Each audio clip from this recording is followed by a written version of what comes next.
अस्सलाम वालेकुम व्यूवर्स। हमने स्टार्ट किया हुआ था डिफरेंशियल डायग्नोसिस चैप्टर थर्ड को, जिसके अंदर हम mechanisms of referred visceral pain को डिस्कस कर रहे थे। प्रीवियस वीडियोस के अंदर हमने टू मैकेनिज्म्स को डिस्कस कर लिया था। आज हम डिस्कस करेंगे फाइनल एंड लास्ट मैकेनिज्म को, direct pressure and share pathways.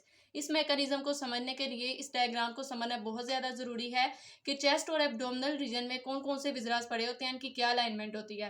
तो चेस्ट में टू विजरास होते हैं, राइट साइड पे राइट लंग होता है, लेफ्ट साइड पे लेफ्ट लंग होता है। ठीक है, सेंटर में क्या पड़ा होता है? हार्ट। ठीक है, हार्ट के नीचे होता है डायफ्राम, जिसका बहुत ज्यादा इंपॉर्टेंट रोल है।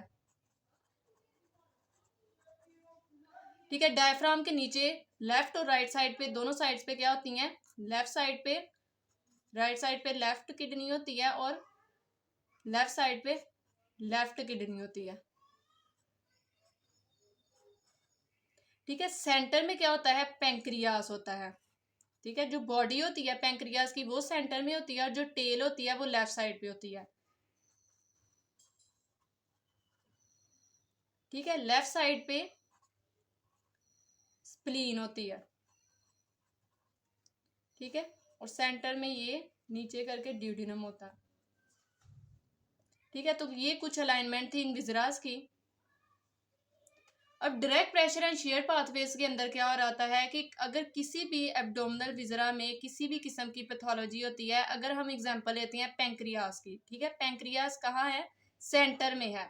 ठीक है, अगर इसके अंदर किसी भी किस्म की कोई भी पैथोलॉजी होती है, इधर इन्फेक्शन हो रहा है, इन्फ्लेमेशन हो रहा है पेंक्रियास का, या फिर कैंसर की वजह से जो पेंक्रियाटिक सेल्स है उनका नंबर इंक्रीज हो रहा है, उसकी वजह से पेंक्रियास क्या हो रही है? डिस्टेंशन में जा रही है, पेंक्रियास का साइज और वॉल्यूम इंक्रीज हो रहा है। ठीक है, इन्फ्लेमेशन में भी क्या हो रहा है? पेंक्रियास का साइज और वॉल्यूम इंक्रीज हो रहा है। अगर किसी भी किस्म की पैथोलॉजी की वजह से इधर ऑब्स्ट्रक्शन हो रही है, तो उसकी वजह से क्या होगा? पेंक्रियास का जो साइज और वॉल्यूम है वो इंक्रीज हो जाएगा, पेंक्रियास डिस्टेंशन में चले जाएंगे। ठीक है, जब पेंक्रियास की डिस्टेंशन हो जाएगी तो वो क्या करेगा? इसके ऊपर क्या पड़ा हुआ है? डायफ्राम है। ठीक है, चूंकि पेंक्रियास सेंटर में है तो जो सेंट्रल पार्ट है डायफ्राम का उसको जाके ये इंपिंज करेगी, डायरेक्ट प्रेशर डालेगा पेंक्रियास ऑन द डायफ्राम पे। ठीक है, तो जो centre part of the diaphragm है वहां पे डायरेक्ट प्रेशर जाएगा। उस डायरेक्ट प्रेशर की वजह से क्या होगा कि जो central part of the diaphragm को कौन सी नर्व सप्लाई कर रही होती है? सप्लाई कर रही होती है फ्रेनिक नर्व। ठीक है, फ्रेनिक नर्व की क्या रूट वैल्यू होती है? इसकी रूट वैल्यू होती है C3 to C5। ठीक है, तो वो क्या होगी? Direct pressure on the diaphragm पे आने की वजह से फ्रेनिक नर्व स्टिमुलेट होगी। फ्रेनिक नर्व जब स्टिमुलेट होगी तो फ्रेनिक नर्व किन किन को सप्लाई कर रही थी? फ्रेनिक नर्व पेंक्रियास को भी सप्लाई कर रही थी, phrenic nerve pericardium of the heart को भी सप्लाई कर रही है। ठीक है, phrenic nerve pericardium of the heart को भी सप्लाई कर रही है, फ्रेनिक नर्व गॉल ब्लैडर को भी प्रोवाइड कर रही है इनर्वेशन, और इसकी जो सेंसरी सप्लाई होती है वो शोल्डर में भी जा रही होती है। ठीक है, फ्रेनिक नर्व स्टिमुलेशन की वजह से क्या होगा? क्योंकि ये अदर विजरास को भी सप्लाई कर रही है पेंक्रियास के अलावा, तो जो साइन एंड सिम्टम्स होंगे वो अदर विजरास में भी अपीयर होंगे। ठीक है, वो शोल्डर में भी पेन जाएगी, हार्ट के भी साइन एंड सिम्टम्स आ रहे होंगे, पेंक्रियास के भी साइन एंड सिम्टम्स होंगे, और गॉल ब्लैडर को भी ये सप्लाई कर रही है तो गॉल ब्लैडर में भी साइन एंड सिम्टम्स आ रहे होंगे। तो जब पेशेंट प्रेजेंट करेगा तो वो डायग्नोज करना मुश्किल होगा कि उसके अंदर हार्ट की प्रॉब्लम है या फिर पेंक्रियास की है या फिर शोल्डर के अंदर कोई भी पैथोलॉजी है उसकी वजह से शोल्डर पेन आ रही है। तो ये पेशेंट की डिपेंड कर रहा होता है हिस्ट्री के ऊपर। अगर इसीलिए अगर किसी भी थेरेपिस्ट की हिस्ट्री स्ट्रॉन्ग होगी तो वो मिनटों में डायग्नोज कर लेगा कि इसको किस किस्म की पैथोलॉजी है, किस विजरा में है, और पिन पॉइंट कर लेगा कि उसको किस रीजन में मसला आ रहा है। ठीक है, तो इसलिए हिस्ट्री का बहुत ज़्यादा स्ट्रॉन्ग होना ज़रूरी है। ठीक है, तो इसके अंदर भी क्या हो रहा होगा कि same sign and symptoms other viscera में भी शो हो रहे होंगे।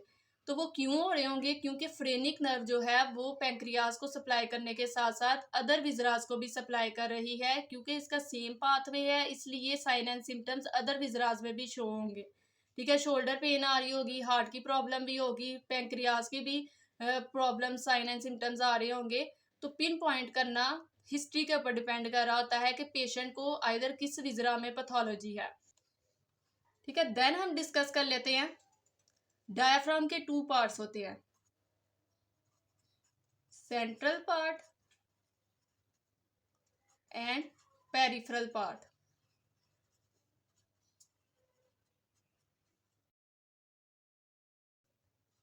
सेंट्रल पार्ट और पेरिफेरल पार्ट।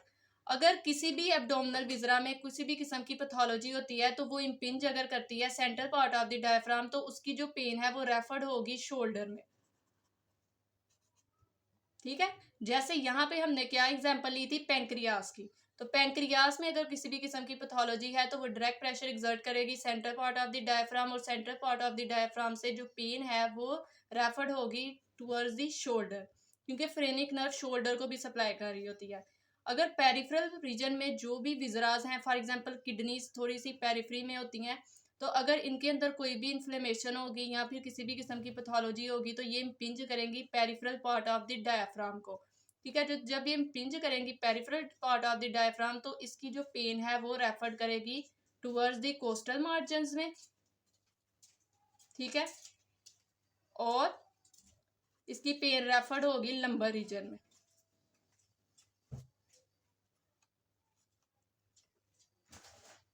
देन हम डिस्कस कर लेते हैं anatomy of the shared pathways. तो क्या हो रहा है कि बॉडी से इंफॉर्मेशन जा रही होती है गैंग्लिया में। ठीक है, गैंग्लिया में इंफॉर्मेशन जा रही होती है, तो गैंग्लिया में जो नर्व फाइबर्स आ रही होती हैं वो सिंपैथेटिक भी होते हैं नर्व फाइबर्स और पैरासिम्पैथेटिक नर्व फाइबर्स, दोनों नर्व फाइबर्स गैंग्लिया में आ रहे होते हैं। तो इसका क्या मतलब है कि जो इंफॉर्मेशन है वो गैदरिंग हो रही है गैंग्लिया के अंदर और वो मिक्स्ड है। ठीक है, मिक्स्ड इंफॉर्मेशन आ रही है सिंपैथेटिक और पैरासिम्पैथेटिक नर्व फाइबर से। ठीक है, देन ये इंफॉर्मेशन ट्रांसमिट होती है कॉर्ड्स में और अल्टीमेटली ये इंफॉर्मेशन जाती है प्लेक्सिस में। ठीक है, गैंग्लिया जो होते हैं ये डिपेंडेंट होते हैं। अब इनको डिपेंडेंट किस तरह कहते हैं, क्योंकि सिंपैथेटिक और parasympathetic nerve fibres mixed information लेके आ रहे होते हैं बॉडी से, इसलिए जो इंफॉर्मेशन कलेक्टिंग होती है गैंग्लिया में वो मिक्स्ड होती है। अल्टीमेटली वो इन्फॉर्मेशन सेंड होती है कार्ड्स में और देन जाती है प्लेक्सिस में। प्लेक्सिस का जो फंक्शन होता है वो इंडिपेंडेंट होता है। ठीक है, प्लेक्सिस में जाके इंफॉर्मेशन जो होती है जो भी बॉडी से आई होती है तो प्लेक्सिस डिसाइड करते हैं कि क्या करना है और इस इंफॉर्मेशन के रिस्पॉन्स में किस तरह बॉडी को लोकल कंट्रोल प्रोवाइड करना है।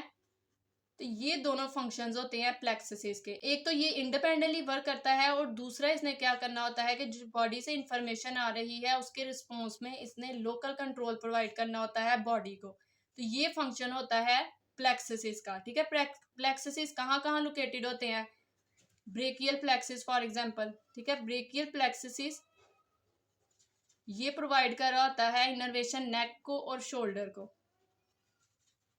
ठीक है, इसी तरह जो मोर डिस्टली प्लेक्सिस होता है वो सिलिएक प्लेक्सिस होता है। ठीक है, सिलिएक प्लेक्सिस किसको इन्फॉर्मेशन प्रोवाइड कर रहा होता है, ये प्रोवाइड करता है स्टमक को इन्फॉर्मेशन और इंटेस्टाइन को इन्फॉर्मेशन प्रोवाइड कर रहा होता है। इसी तरह अनदर एग्जांपल होती है जैसे कि लंबर प्लेक्सिस होता है। तो ये बेसिकली मैकेनिज्म्स थे कि किस तरह direct pressure and shared pathways जो है वो अफेक्ट कर रहे होते हैं अदर विजरास को भी।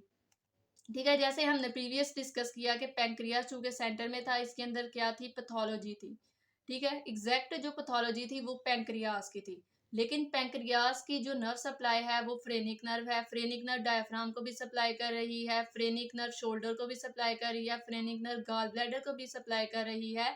तो शेयर्ड पाथवेज और सेम नर्व पाथवेज होने की वजह से साइन एंड सिम्टम्स अदर विजराज में भी शो होंगे। ठीक है, शोल्डर पेन होगी, गॉल ब्लैडर में साइन एंड सिम्टम्स आ रहे होंगे, हार्ट में भी उसको साइन एंड सिम्टम्स आ रहे होंगे। तो ये बेसिकली नर्व रूट सेम होने की वजह से, शेयर्ड पाथवे सेम होने की वजह से नर्व के, तो उनको साइन एंड सिम्टम्स आ रहे थे। इसीलिए थेरेपिस्ट की हिस्ट्री स्ट्रॉन्ग होना बहुत ज़्यादा ज़रूरी है ताकि वो पिन पॉइंट कर सके कि उसे एग्जैक्ट किस विजरा में पैथोलॉजी है, ताकि वो अपना अर्ली डायग्नोसिस बना सके। तो इसी तरह अगर किसी भी एब्डोमिनल विजरा में किसी भी किस्म की पैथोलॉजी होगी तो डायरेक्ट प्रेशर किसके ऊपर जाएगा, डायफ्राम के ऊपर जाएगा, क्योंकि डायफ्राम सेंटर में पड़ा होता है चेस्ट और एब्डोमेन के। तो इसलिए अगर किसी भी एब्डोमिनल विजरा में किसी भी किस्म की पैथोलॉजी होगी तो डायरेक्ट प्रेशर डायफ्राम के ऊपर जाएगा। डायफ्राम की जो नर्व सप्लाई है वो क्या है, फ्रेनिक नर्व है। तो फ्रेनिक नर्व किन किन स्ट्रक्चर्स को सप्लाई करेगी, तो वो भी साइन एंड सिम्टम्स उन स्ट्रक्चर्स में भी शो होंगे। ठीक है, तो फिर अगेन बात वही आ जाती है कि हिस्ट्री बहुत ज़्यादा मैटर कर रही होती है।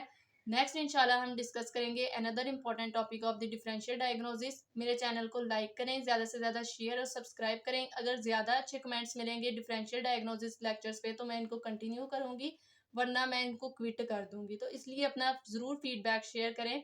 अल्लाह हाफिज़।